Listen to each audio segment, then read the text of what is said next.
So the third phase, getting the math to scale. So far we've covered, product market fit.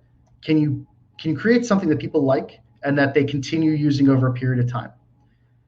Phase two was getting the math to work. So can you have a go-to-market model with sales and marketing where you can spend less money than somebody's going to pay you over the course of their lifetime and increase the customer lifetime value so that customers every time you acquire a customer, it makes your growth go faster. The third phase is, you've gotten to, again, investors don't want to give you $1 and get $3 back in your 1-to-3 ratio. They want to give you $1 million and get $3 million back because that's how investors work. So the third phase is what we're going to talk about right now. The first thing I want to point out is that not all customers are created equal.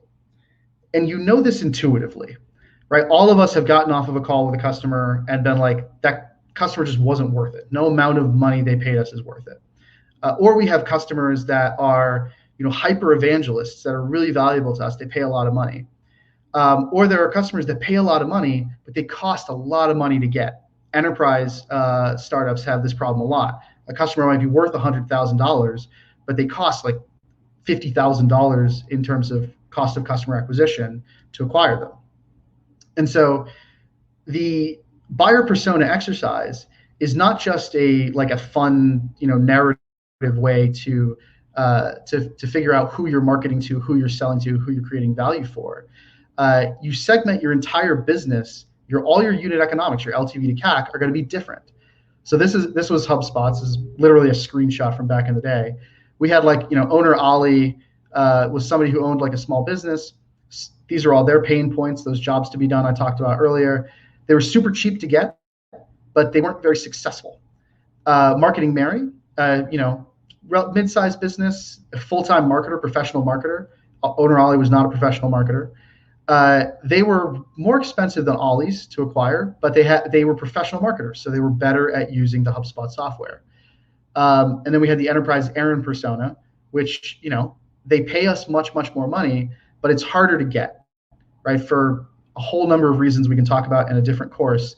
The psychological motivations of an owner Ollie, where they may not understand marketing. And capital is very important to them versus somebody who's an enterprise person. There's an old joke that nobody gets fired for buying IBM. It was back in the 80s and 90s. The motivations for purchasing are a lot different in the enterprise space.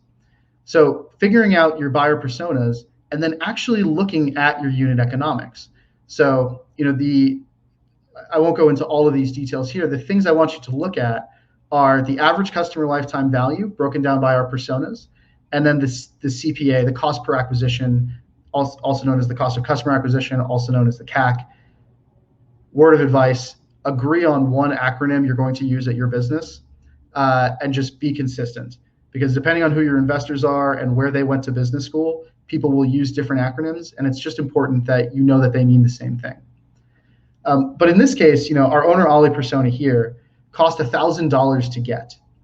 And their customer lifetime value was $5,313.